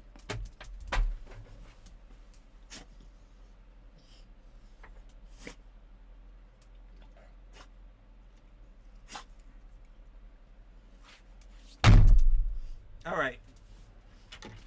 Go bye-bye. Good God. Alright, here we go. Alright, so back on what I was saying. What I was talking about is the fact that I can't believe he actually wrote a song like that. And people like, and you know what a lot of guys have told me, a lot of dudes today that's kind of, I don't know if they got sugar in their tank, I don't know if they more in tune to their feelings and they wear that B2K lip gloss and whatever the fuck you might do with your life. Really, not all hip-hop is about being hard. You gotta be soft. I'm like, first off, that ain't hip-hop, okay? Just because he puts out hip-hop music, that song is not hip-hop. I swear, if he even thought, if he even called my girl on some shit like that, it's on site. So I can't believe he actually wrote a song like that, man. I mean, show of hands, would you ever call up an ex, inebriated or not, and say fuck the nigga that she's with now? Show of hands. Tell me in the comment section. Keep it real with me, 100%. Anybody watching, would you wrote a song talking some shit like this as a red-blooded American man? Fuck what race you are, would you write a song like that and just put it out? Let's keep it honest. I'll wait.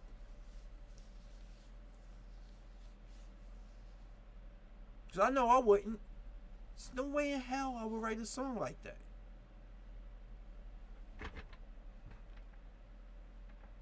And then this is the same dude that also had the what's the song? He put out 2C Slide. Are we gonna let this nigga slide? This is what we listening to today. This is this guy's in top 10. Look at this garbage, man. You gotta see it.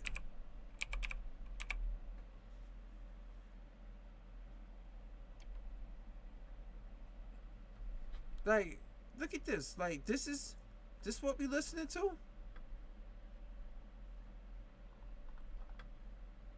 Like, you gotta hear it yourself, because I don't believe that's a 5-minute song. And it's about him it's a line dance.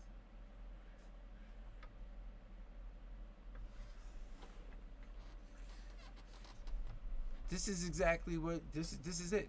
We're done. We're done here.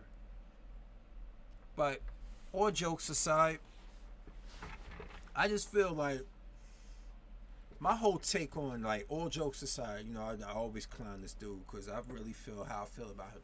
But all jokes aside, the way hip hop is being pushed and how like black music that has a black centric fan base, that's also been bastardized.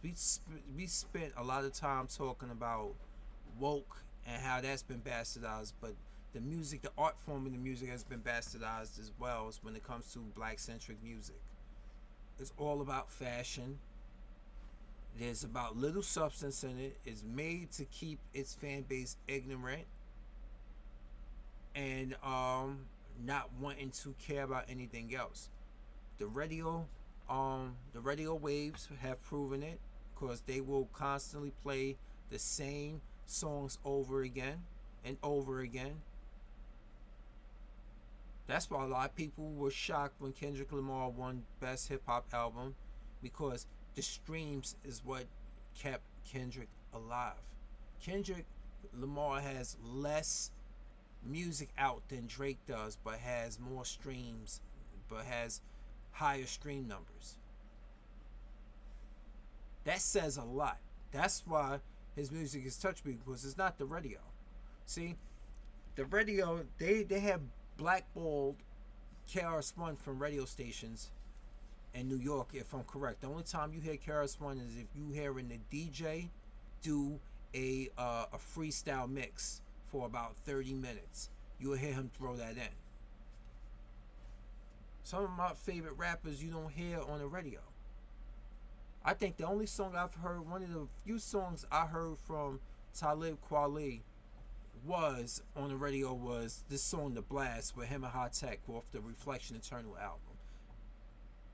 It's the BKMC Kweli, that song, The Blast. And the remix had Erykah Badu in it also, but and then you heard maybe what song did I hear on the radio from Kweli, off the Eardrum album?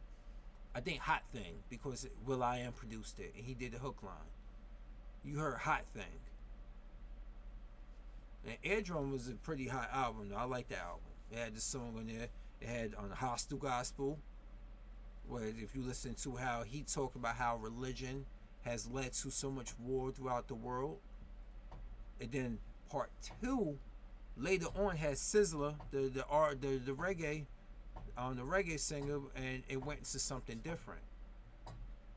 That was later on. He had a song The Nature featuring Justin Timberlake, who did the hook line of it. He had Hot Thing, of course, by will.i.am. He had Everything Man, that song Everything, featuring Reese. And you hear people talking like, y'all came all the way from Japan to see him. And then some guy said, you know, I didn't know about him. I just got into him late in my life. I know it's a shame that I said that. You heard people actually talking about that on like sound excerpts. Most Def. You don't hear any of him on the radio.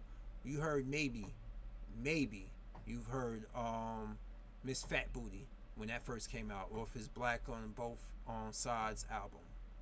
You heard that on the radio. You don't hear a lot of the people I listen to on the radio a lot. But when you do turn on the radio, I'm listening to I'm hearing the same Cardi B songs.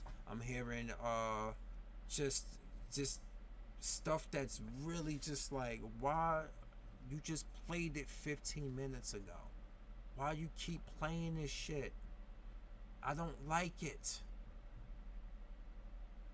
But I get what they doing. They on the payola. Nobody knows about the payola better than Funk Master Flex. How this guy for the last decades, 2 decades, have been filling his live sessions with just basically, he can milk a song that's 4 minutes long. He can milk it for 10 by repeatedly replaying it and dropping the bomb and stopping it. It's the most phoned in bullshit I've ever heard, man. The most phoned in. This is what is coming. This is what's pushed on the radio. A lot of people have brought up the fact that he takes kickbacks to play music on there, and he's tried to deny it, and he's tried to flex and get real, like he real tough, but we all know he hits women. You beat on women. You the same dude that you the same one that mushed what's her name, Steph Lover, called her a bitch. You the same one that beat on your ex-wife. You giving Dr. Dre a run for his money, because we don't know what he did to D Barnes and Michelle A. You was giving Dr. Dre a run for his money. But this here, you take all the payola and you got a lot of influence on the radio. And then you be like, and then what's another thing that made me really lose respect for New York radio was when they wanted, they had Lil Uzi Vert on there, and he got really emotional. Like, yo, don't play that. I don't want to hear that boom bap. I can't rap on that shit. Turn that shit off. Play something I can rap to. And it was like one of those futuristic beats. One of them beats he used, and he was like, and stuff. And then, you know what Ebro said? I'm not gonna front. This is what Ebro said. I'm not gonna front, Uzi. That was hot. I was like, I just went like that. You just see me just go like,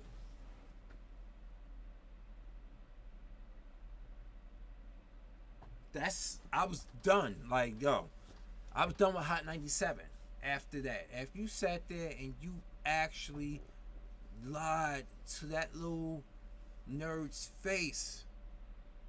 You lied to his face, told him outside. And so that's the thing. You can't call out people today. And then these are the same generation of rappers like Luzan and all them came in disrespecting the older generation of music, and people saying there was a cultural disconnect. There's the older hip hop fans were making fun of them because they don't get the music, and then the younger hip hop fans were just being disrespectful because they were getting made fun of. And I'm like, that could be it to a degree, but let's be honest, the music's trash. It's just straight up trash. Awful fucking music, but it's doing its job. It's keeping us dumb collectively. Wise Poetic, a guy from Poor Righteous Teacher, a hip hop group in the 90s from Trenton, New Jersey, from down South Jersey. He actually, let's see if I can find that for y'all. I want y'all to hear this.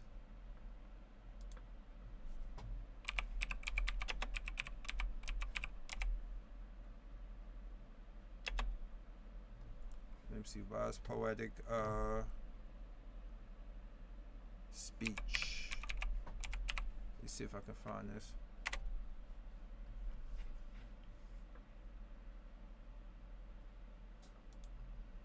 The Poor Righteous Teachers.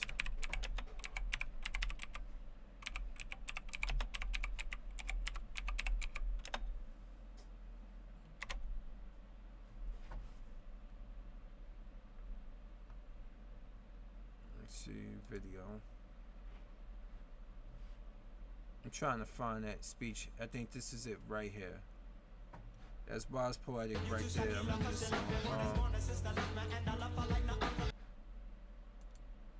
I think this is speech right here.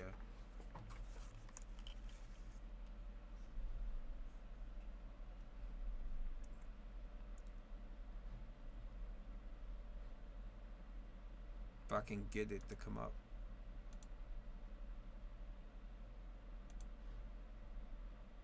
Let's see if I could find another one.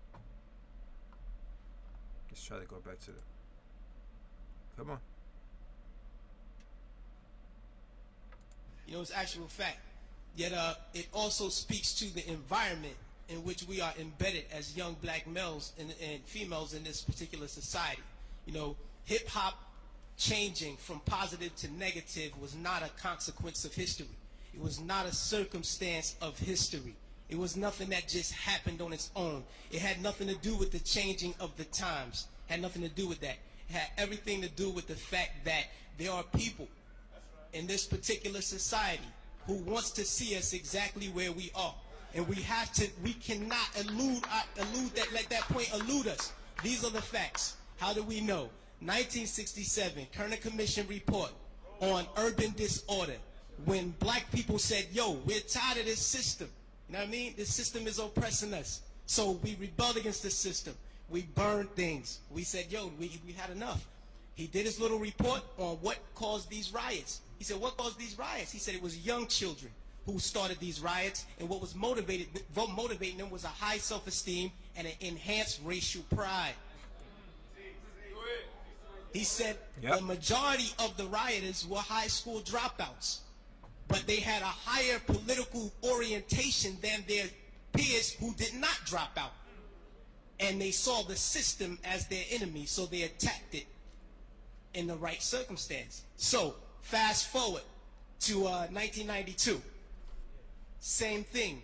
#1 record on the radio, we had Fight the Power. Fight the Power is on the radio.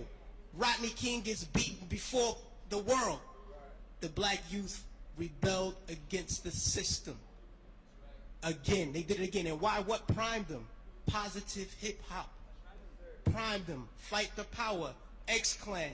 Brand Nubian. You had these groups out here who were pushing, who were politically orienting black kids in the right direction, giving them the proper prompters that they needed so that they can respond properly to oppression. All right? In 1967, when the riots happened, he saw that the self-esteem and the racial pride was fueling this. So he said, how do I bring that down so that they will not riot? And what he did, he flooded the airways with black exploitation movies. Nigga Charlie and the Return of Nigga Charlie. These were movies. Hip-hop didn't start calling people niggas. We had Shaft. We had Coffee. Black girl turned prostitute to do whatever. You know what I mean? But these black exploitation movies brought down the self-esteem and the racial pride so that the kids will not rebel again. The racial pride was back in effect. We had black kids going to Dr. Ben Yuckinen lectures. We were spending our money to go see Farrakhan speak as opposed to going to a strip club. This is where we were. The most coveted article of clothing was a historically black college or university sweater. We were motivating children towards positive attitudes and lifestyles. And when Rodney King got the beating, heads responded properly. Fast forward to our day. Sean Bell is shot 50 times in the street in New York by police officers. #1 song on the radio, Like a Lollipop. Nobody do nothing. Nobody respond to nothing. Trust me. Trust me.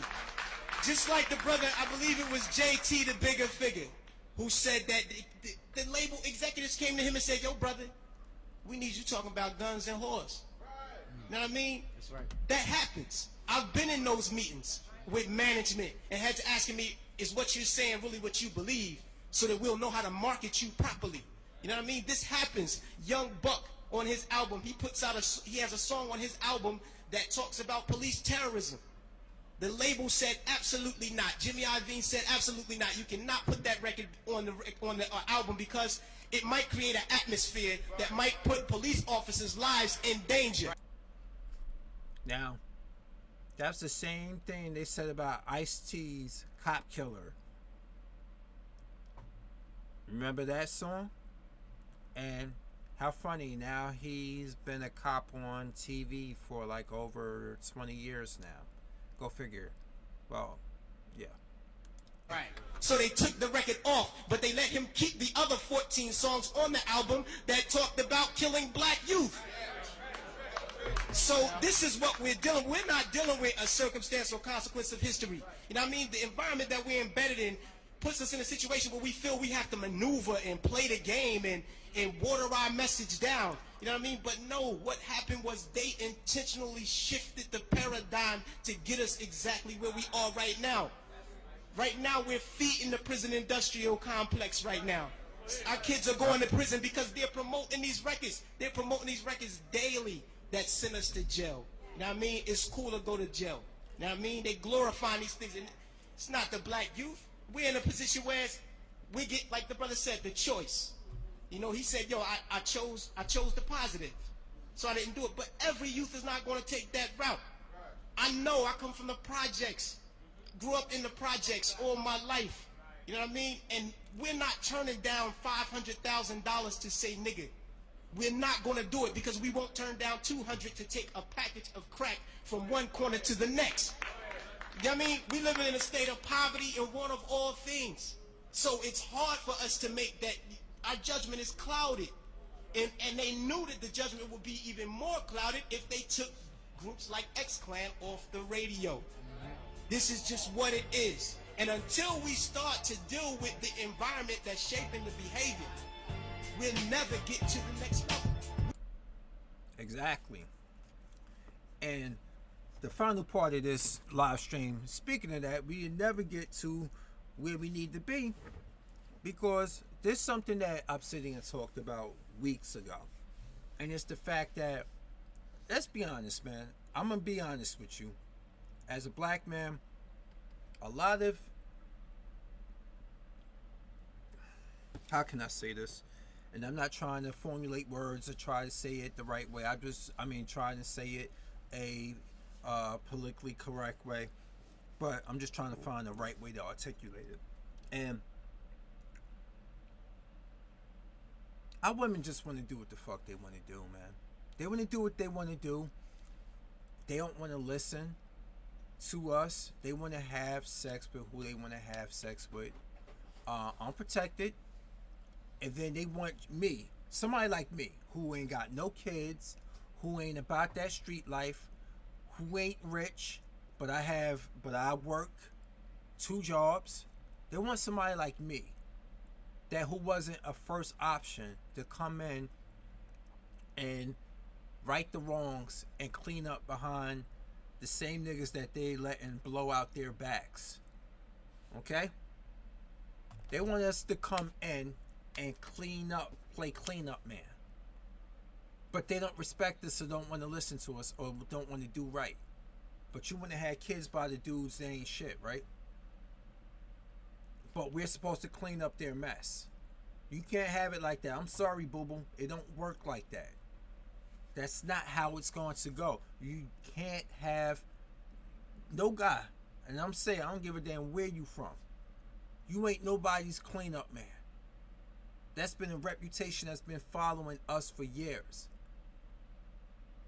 It's bad enough we get it from other races of women. That's why they come to us when they destitute, bro. Because black women has set this standard. Our love for black women and all her imperfections has set this verbal and this visual standard that we just sit back and we just take shit from them. And those days have to stop. It really do have to stop.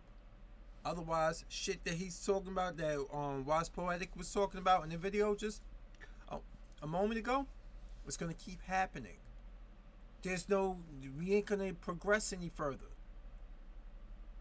Because these are the same women who sit here and they blame us for everything that's gone wrong in black America. Everything Pookie, Ray Ray, 12 Game Mike, 12 gauge mic, little neck bone. Shout out to you, Organic, for those. When you made those up, I was like, bro, those are dope. Those are dope. Those are dope catchphrases. But everything that cycle never ends because you can't do it on your own. You cannot do it on your own. You can't. But you will sure fight for hell to do it. You will sure fight like hell to do it. You don't want to be under a sensible black man's program. And when we say under the program, we not saying under our command. Meaning like we got, look, babe, I'm the man, I'm your man. This is a program that, this is something, let's work towards this and stuff. You got me, I got you. Let's work towards something.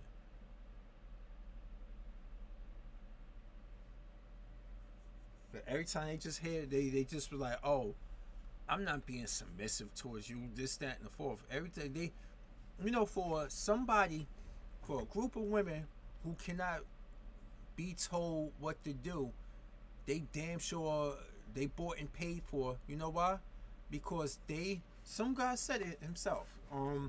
This guy was like, look, you go to work, you're submissive to your boss, you're feminine for your boss, and why? Because you get paid. But the guy who's actually trying to provide for you and trying to protect you and love you and will die for you, you are argumentative with him. You don't respect him. This is what we talking about. But we're supposed to come in and clean up everything after you done let Pookie and Ray Ray splash up inside you raw, and now you have their seeds. Those kids are not mine. I do not want to take care of them. And then you get on here and you start that whole narrative about what a real man would do. Bitch, if you knew what a real man was, you wouldn't be pregnant.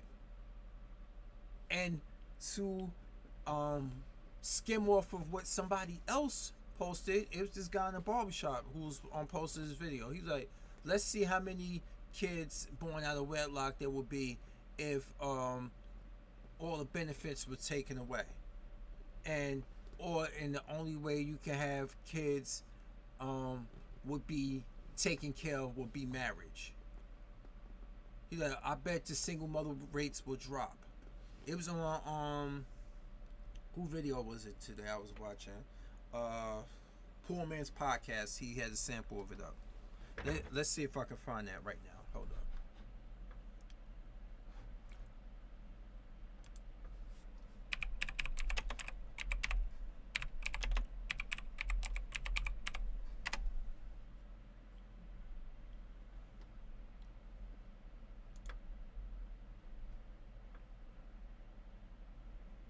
Let me see videos. Let me see. What was that? Poor Man's Pod. What was the video about again? I forgot.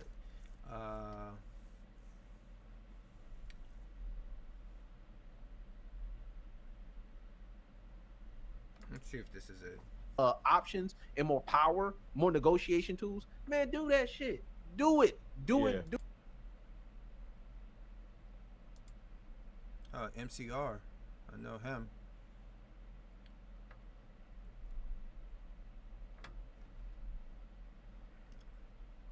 See, YouTube, they're.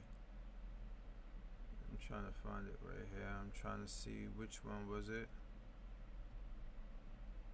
This one. I don't think it was this video. Let me go back.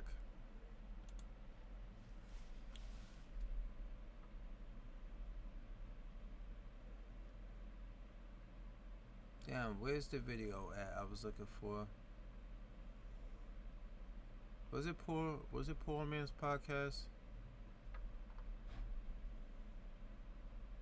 Damn, I can't find a video on this channel. Anyway, back to what I was saying. I'm about to bring this one to an end because I definitely have to get ready for work. Well, I got to get some sleep because I got work in the morning and it's going to be a long day. Because, my shifts are 12 hours. And then I'm still trying to figure out what right courses I need to take so I can get this certification done by the end of March. I'm trying to start now. Anyway, it's been real. It's your boy Fury. I'm here. And now I'm out. I'll check you guys the next time. Peace.